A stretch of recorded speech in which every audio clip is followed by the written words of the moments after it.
pour regarder un journal télévisé, vous êtes plutôt TF1 ou France 2? Ah oui. Alors, mettons peut-être un petit disclaimer sur cette question. Pour moi, ça fait partie, parce que bon, on va pas se voler la face quand on est dans la société, on juge quand même les gens qu'on a en face de nous, on essaie quand même de les mettre dans les petites cases. Moi, il y a 2-3 choses sur lesquelles justement je juge pas mal les gens. Peut-être la façon dont ils mangent leur viande.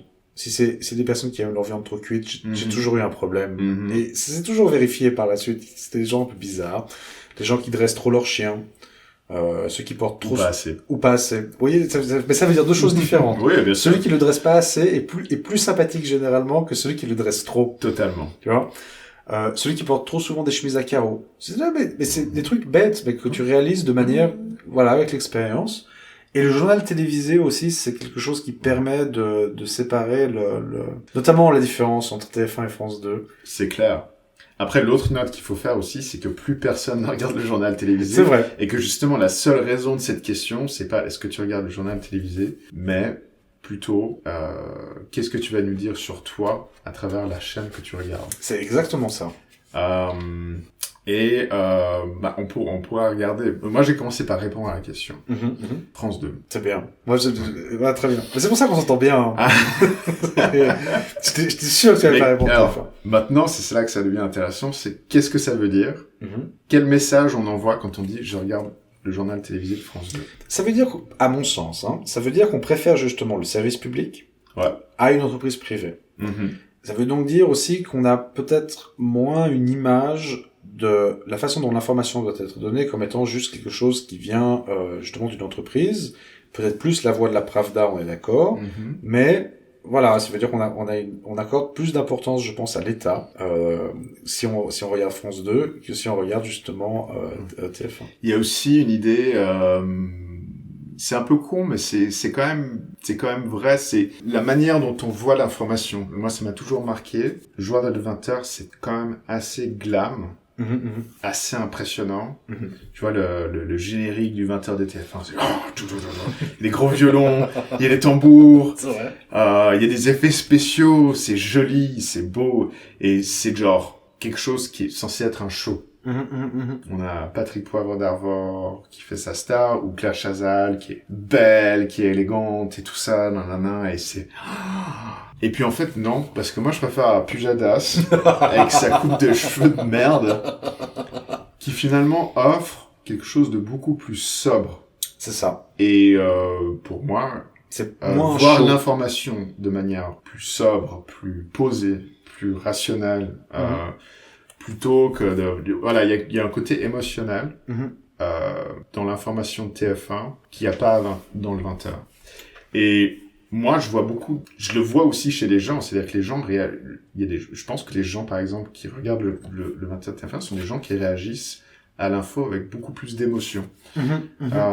Et ça peut vouloir dire énormément de choses. Et moi, personnellement, je pense que c'est très mauvais de réagir avec trop d'émotion à l'information.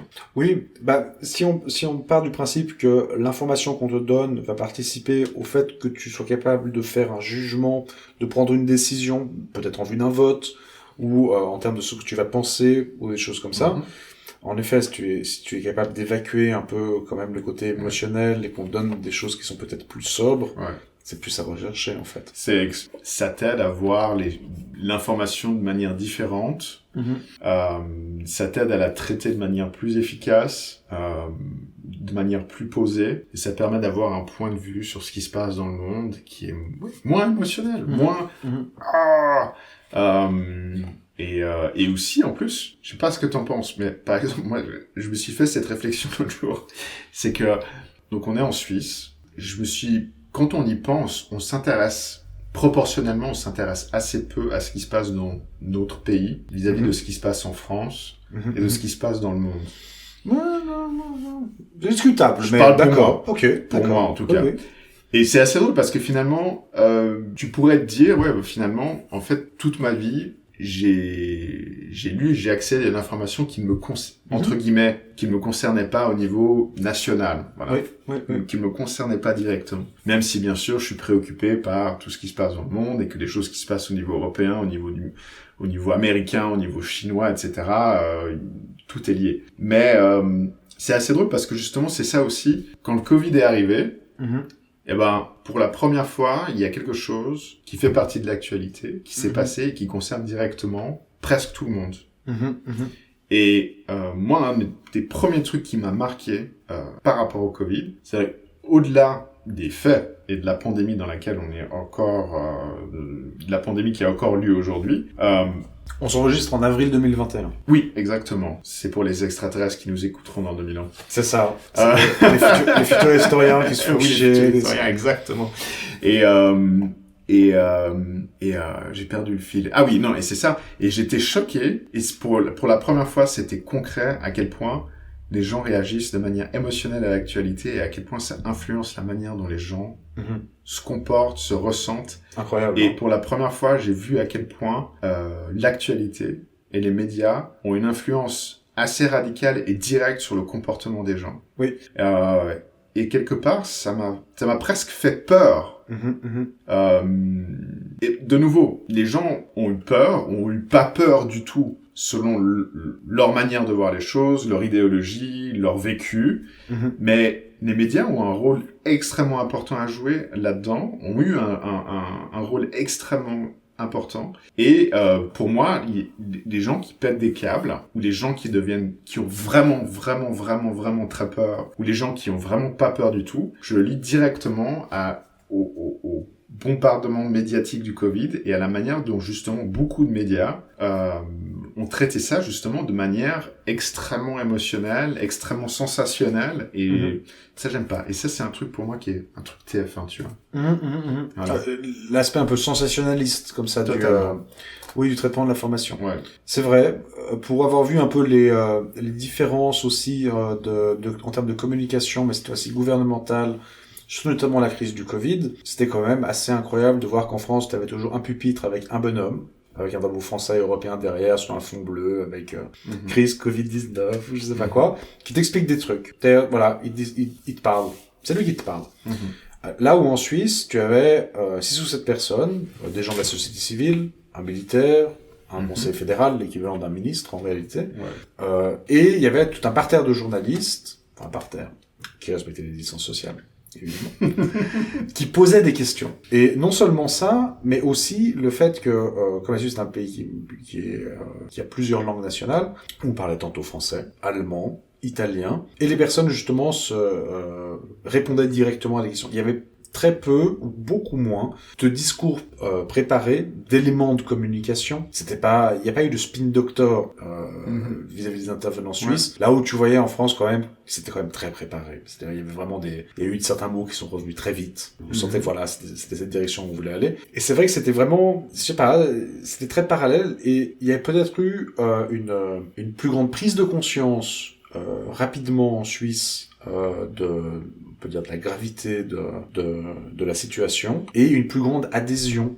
aussi de la population vis-à-vis des décisions qui ont été prises. Ça, totalement.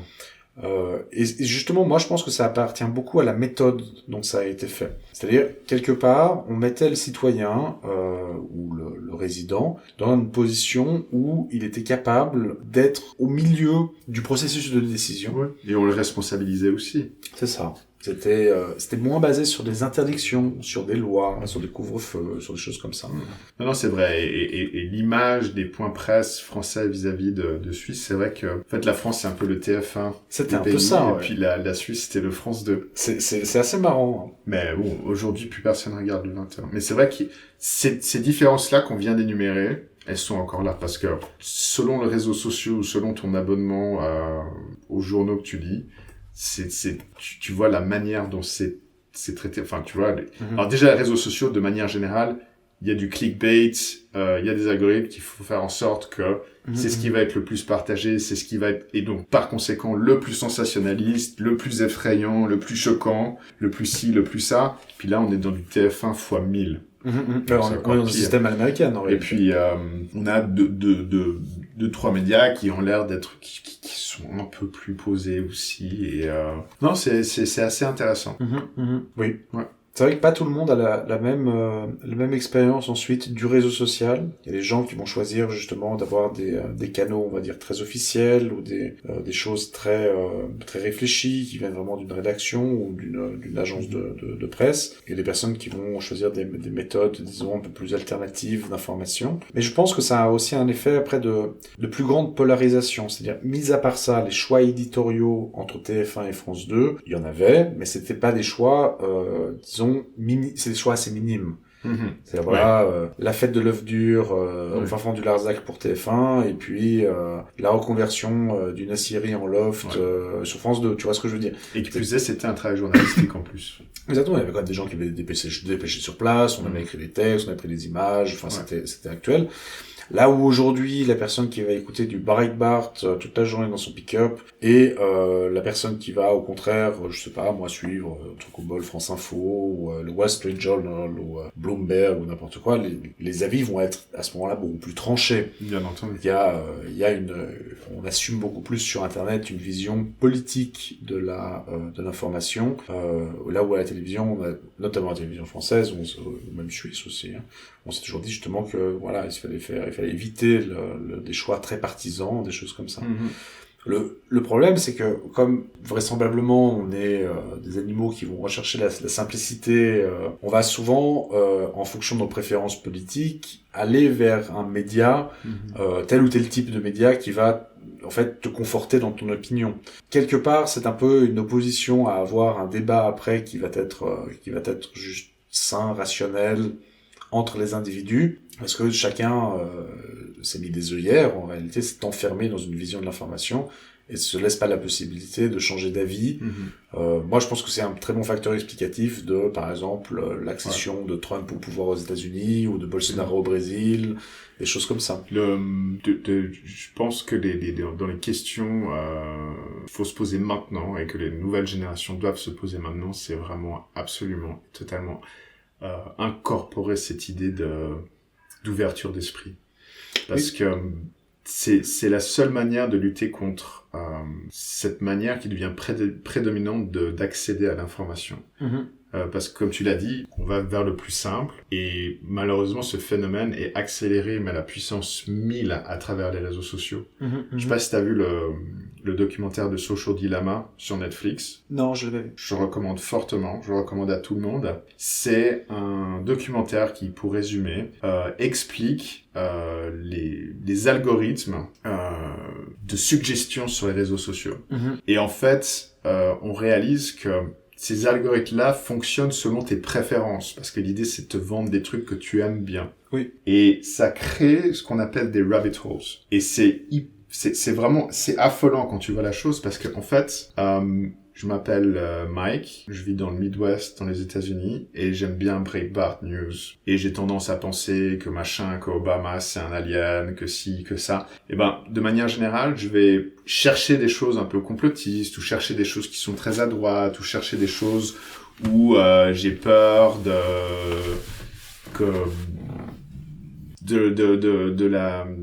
genre d'une guerre raciale aux États-Unis, et je me prépare. Voilà, ce genre de choses. Et ben, normalement, quand tu as accès à l'information de manière générale à la télé, on essaie de te donner un travail journalistique, on essaie de te donner quand même un niveau assez objectif, même si la télé américaine est quand même très très partisane.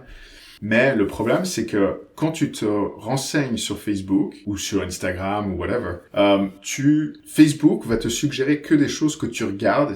Ouais, que des choses que tu peux regarder. Oui. Et donc, tu te dis, ah oui, leur but, il faut s'armer et il faut créer des bunkers parce qu'il va y avoir la guerre civile aux États-Unis. Et le problème, c'est que l'algorithme de Facebook, il dit, Mike, dans le Midwest, il aime bien les armes, il pense qu'il faut s'enfermer, il pense qu'il faut se préparer à une guerre civile. Donc, on va lui suggérer des articles qui parlent de guerre civile aux États-Unis, de conflits ou de ci ou de ça, ou que le Covid, c'est faux. Et c'est n'importe quoi, et que le vaccin, en fait, ça a été créé par Bill Gates, et que, en fait, ce qu'ils ont envie de faire, c'est de te mettre des microchips dans le corps. Ouais, mais quand même, avoir la 5G, c'est vachement cool. Oui, non, c'est vrai. C'est vrai que c'est vachement bien. Non, c'est vachement bien. C'est une super bonne idée, Merci Bill, merci. Le Social Dilemma explique que Mike dans le Midwest, tu le laisses 6 mois sur Facebook, et ben en fait, toute l'information qui l'entoure, sur les réseaux sociaux, donc là où il se renseigne le plus, et ben c'est que des trucs complotistes. Ouais. Et il peut pas s'en sortir. Le seul moyen de c'est pour ça qu'on appelle ça un rabbit hole, c'est parce qu'il creuse de plus en plus profond et tout le monde, et plus il lit des choses complotistes, plus on lui suggère des choses complotistes, plus il est entouré d'informations complotistes dans tous les sens. Et c'est la même chose pour YouTube. Il y a un comédien, un comique américain qui s'appelle Ari Shafir. Il a fait l'expérience pendant 2 mois sur son ordinateur. Il a que regardé des vidéos de poussins sur YouTube. Et ben, mais même pas au bout de 2 mois, au bout de 2 semaines, il se connectait sur YouTube et il avait que des vidéos de poussins. Suggestion, vidéo de poussins. Première vidéo que tu regardes, vidéo de poussins. Email qu'il recevait, vidéo de poussins. Et donc finalement, en fait, il y avait que... Oui, on te conforte clairement. On te conforte complètement dans tes a priori, dans tes idées. Et si tu n'as pas la présence d'esprit de te dire « je suis dans un trou », ou peut-être que je vais regarder ce que les autres disent pour essayer de faire mon propre avis, eh ben tu saccages complètement ton jugement, aide-moi, je t'en supplie, ton esprit critique. Ouais, exactement. Et il faut que il n'y a plus de critique à partir de là. Oui, on te conforte juste dans ce que tu penses. Il faut que dès l'école, on puisse mettre le paquet pour dire, genre, lisez ce que vous voulez, mais... Oui, mettez-le en perspective. Mais mettez-le en perspective. Tout à fait. Renseignez-vous un maximum. Après, si à la fin, vous avez envie de décider que le Covid, c'est un complot et que ça a été créé par Bill Gates pour vous donner des micro-puces et les intégrer dans votre corps, pas de problème. Mais... Non, pas de problème. C'est quand même vachement con, mais... Non, mais dans le sens, à partir du moment où c'est une opinion vraiment informée, réfléchie, pense ce que tu veux, il n'y a pas de problème. C'est juste un gros débile. Mais, tu as le droit de le penser, mais au moins renseigne-toi. Tout à fait. Mais bon. Mais Social Dilemma, vraiment très, très, très, très intéressant. Et ça parle aussi beaucoup d'interférences des États. C'est hyper intéressant. C'est la fameuse histoire de Cambridge Analytica. Oui. Et en gros, il soulève un peu tous les très très très gros problèmes qu'il peut y avoir à travers le fait que ça soit que ces réseaux sociaux finalement ont une puissance absolument incroyable en termes de propagande, en termes d'accès à l'information, etc. Je crois que c'est Vladimir Poutine qui l'a bien compris, ça. Il l'a très bien compris. Mais ça pose l'autre exemple qui est incroyable, c'est le problème des Rohingyas en Birmanie. Oui. Pourquoi? Donc ça, c'est hyper bien expliqué dans le documentaire. C'est que dans beaucoup de pays en voie de développement, Facebook fait des deals directement avec les opérateurs téléphoniques pour que Messenger, donc l'application de discussion de Facebook, soit l'application de messagerie automatique. Et donc, finalement, c'est les pays où dès que tu as un abonnement téléphone, tu as Facebook et c'est directement connecté là-dedans. Et donc, tu vis dans Facebook. Comme on le sait, il y a eu l'épisode des Rohingyas en Birmanie. Il y a quand même pas mal de villages brûlés, des gens qui se sont fait massacrer, je sais plus combien de réfugiés qui se sont retrouvés en Bangladesh. Vraiment, quand tu fuis pour le Bangladesh, oui, ça va mal. Vraiment, ça va mal. Et ils ont réalisé un truc, c'est que les réseaux sociaux, ils essaient de faire du mieux qu'ils peuvent. À partir du moment où il y a du hate speech, à partir du moment où il y a un discours jugé qui a clairement un appel à la haine, il y a aussi des algorithmes qui permettent de censurer l'appel à la haine. Simplement, quand tu parles le patois birman, comment tu fais pour censurer les appels au meurtre et au massacre? T'en connais beaucoup, toi, des gens qui parlent le patois birman du nord-ouest de Birmanie, hein? Non. pas plus que ça. Donc, je suis même pas sûr d'en connaître un. Il faut choper un mec qui crée un algorithme spécifique à la langue spécifique de cette région qui permet de détecter les appels à la haine et les censurer parce que c'est pas une personne qui poste, c'est des centaines de milliers de personnes qui postent et qui écrivent des choses. Donc, c'est pas, à la limite, Facebook peut avoir un employé qui parle cette langue-là et qui peut le regarder, mais il peut que traiter ce qu'il peut. Oui. Il faut que ça soit un ordinateur qui puisse le détecter. Eh ben, personne peut le détecter. Et donc, quand tu te connectes sur Facebook, dans ces régions-là de Birmanie, ben, tout ton feed, toutes tes suggestions, même les pubs payées, c'est les Rohingyas sont sales, les Rohingyas nous volent notre job, les Rohingyas violent nos femmes, etc., etc. Il faut qu'on s'en débarrasse. Et Facebook devient le complice d'une situation quasi génocidaire. Et c'est vraiment très, très, très intéressant. Et je pense qu'énormément de gens devraient se poser la question de comment on règle les problèmes liés aux suggestions et aux algorithmes des réseaux sociaux. Et des moteurs de recherche, et de YouTube, etc. Tout à fait. Oui, ou que les gens apprennent à prendre ça pour ce que c'est. C'est-à-dire, finalement, c'est une société qui est là pour te vendre de la pub. Ouais, c'est ça. Donc, ok.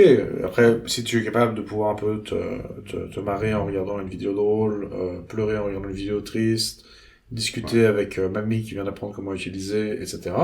Très bien. Mais si tu te laisses influencer par ça au point où ça devient ta source d'information principale, où tu réfléchis plus à rien qu'on te balance parce que mais c'est une image, c'est trop cool, là il y a un gros problème. Et le problème c'est que c'est le cas. Oui, tout à fait. On sait que l'image est effectivement un gros problème. Et le problème c'est que ces sociétés-là se débinent un peu en disant mais bon, nous on est une société privée, on a des trucs, on force personne. On force personne. Si t'es pas content, dégage de Facebook en fait. Oui. Tu vois ce que je veux dire? Ouais. Mais aujourd'hui non, on peut plus. On est déjà à un stade où on peut pas se débarrasser des réseaux sociaux et on est dans un stade où il faut absolument admettre que les réseaux sociaux sont une forme de service public.